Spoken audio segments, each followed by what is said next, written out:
Antwerp Walking Tour. Hello guys. Welcome to my YouTube channel, Travel the World. If you want to visit any other country in the next video, then tell us in the comments. Also, don't forget to subscribe to my channel.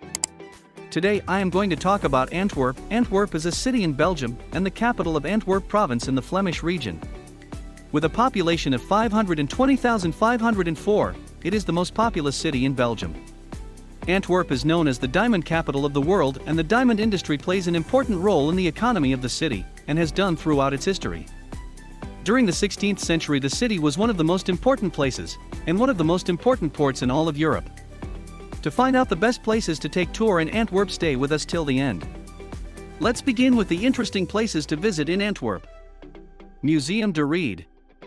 The collection of Museum de Ried, which is unique and still growing, consists exclusively of works on paper, lithographs, engravings, etching, wood prints and drawings that span over 5 centuries from the 17th to the 21st century. It is dedicated to 3 masters of graphic arts, Francisco Goya, Spain, Felicien Rops, Belgium, and Edvard Munch, Norway. They are 3 artists who use people as their subject.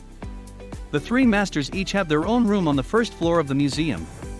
The new museum accommodates many other international artists, including Jacob Tourvliet, Theophile Alexander Steinlen and Cathy Kolwitz, in addition to 15 Belgian artists, such as Rick Wouters, Henri Evenepoel, Eugene van Meegem, Gustav van de Woestijn, Hugo Claus and the famous Antwerp-based Fred Bervowitz. Their works can be admired on the ground floor, where they occasionally make room for a temporary exhibition. All in all, the collection includes more than 200 graphic works spread across 500 square meters. The fully renovated museum halls are decorated in such a way that the works are shown off to best advantage. Antwerp Zoo. Right in the center of the city, Antwerp Zoo was founded in 1843. It is widely regarded as one of the finest zoos in Europe on account of its variety of species, its success in breeding, the care bestowed on the animals, which are kept in the most natural environment possible, and last, but by no means least, its architecture. While the Art Deco facades of the entrance area are the first features to catch the eye, inside the zoo are several buildings of note, among them the Giraffe and Elephant House, 1855, in the style of an Egyptian temple. More than 6,000 animals of 950 species live in the zoo, including rare breeds such as the white rhino, okapi, and mountain gorilla. If you are visiting Antwerp with kids, a trip to the zoo is one of the top things to do. Plantin Moretus Museum. In 1576, Christophe Plantin the printer, who hailed originally from France, moved into a house he christened de Golden Pass or the Golden Compasses south of the Groot Market. The house, lived in by Plantin and his Moretus family heirs, is now a supreme example of Flemish Renaissance architecture. Today, the building is the Plantin Moretus Museum, incorporating the history of printing, as well as showcasing the atmosphere of an old Flemish patrician house. The original furnishings, wide-ranging exhibits, and above all, the still tangible atmosphere arising from the proximity of home and workplace make this museum one of Antwerp's most fascinating tourist attractions. If you're short on time, make a beeline for Room 7, devoted to the history of books and the processes involved in their production, from the earliest forms of writing and development of the alphabet. Exhibits include important archaeological finds and manuscripts to Johannes Gutenberg and the invention of letterpress printing using movable type. Chocolate Nation. Located just across from Antwerp's Central Station, Chocolate Nation is the largest Belgian chocolate museum in the world.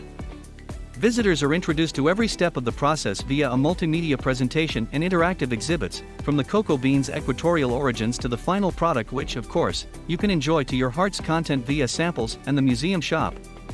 The museum also explores the special place chocolate has within Belgian culture and tradition, as well as the history of the confection's innovations here and in other countries.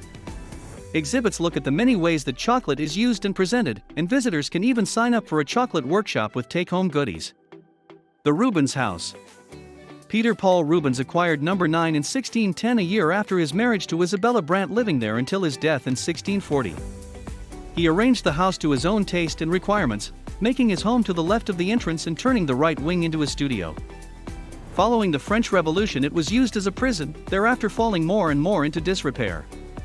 Rubens' house, Rubenshuis, finally came into the possession of the city of Antwerp in 1937, and between 1939 and 1946, was meticulously restored with the aid of old documents and drawings.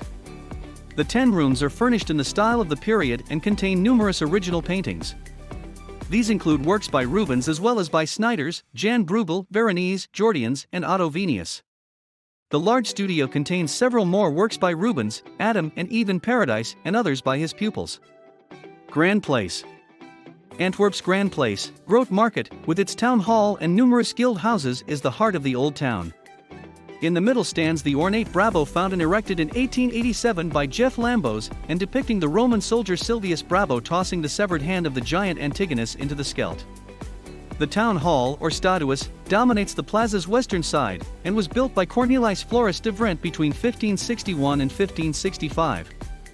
Inside, the rooms are hung with 19th-century paintings by H. Lees illustrating the history of Antwerp.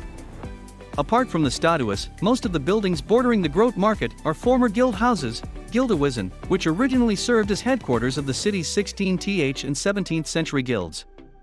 Among the most interesting guild houses on the north side are the Gildehuis der Kuipers, the Huis van de Schutters, and the Huis van de Kruideniers. Cathedral of Our Lady. The Cathedral of Our Lady, Ons Lieve Cathedral, is Belgium's largest Gothic church. Work was started on the cathedral in 1352, continuing until 1521. Jacob van Tienen, Peter Appelmans, Jan Tak, Everett Spoorwater, Herman and Dominic de Wegmaker, and Rombout Keldermans were among the architects and master builders who contributed to its construction. The church has suffered serious damage on a number of occasions over the years, depriving it of many of its most precious works of art. First came a fire in 1533, then despoliation at the hands of dissident iconoclasts in 1566, Calvinists in 1581, and French Republican troops in 1794 and 1800. Sadly, only a few of the lost treasures have since been recovered. Restoration of the exterior was begun in the 19th century, and all the carved stonework on the outside of the building is therefore recent. Work on the interior began in 1965, starting with the nave where repairs were completed in 1983. The finest of the remaining works of art are displayed in the nave and aisles as well as in the cathedral treasury. Museum Meyer van den Berg.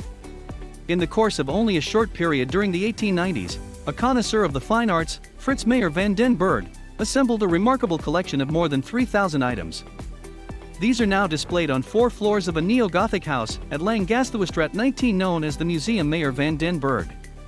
The collection includes some superlative works of art, among them paintings by Peter Bruegel the Elder, Del Griot, and the earliest of the artist's signed works, the 12 Proverbs, both in room 26, Rubens, Jordaens, Bouts, van der Weyden, Van Ostade, Lucas Cranach, and Quentin Massey's.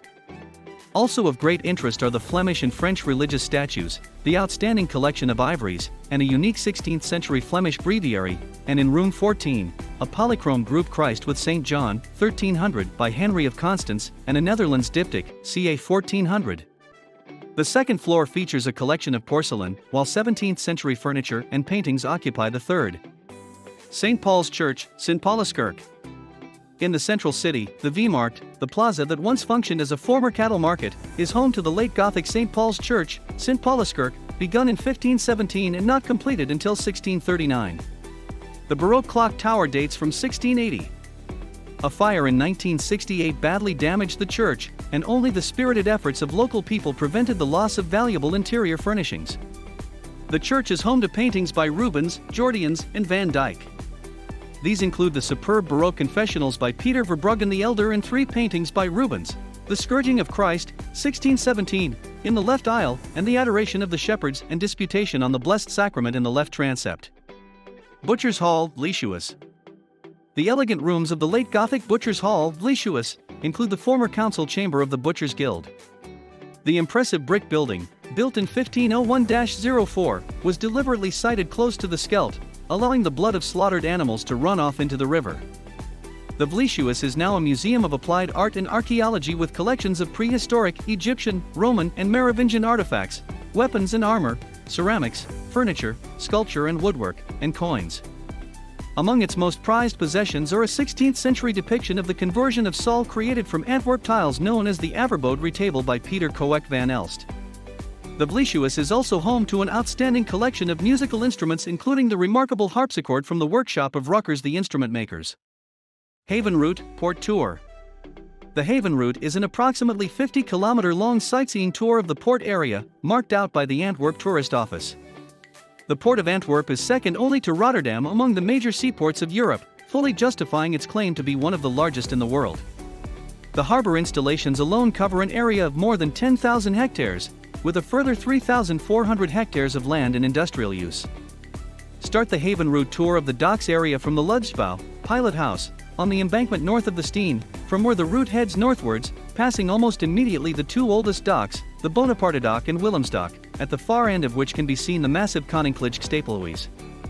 So, which of the following place you have liked the most and why? Tell us in the comments. Also, don't forget to like the video as well. Thanks for watching.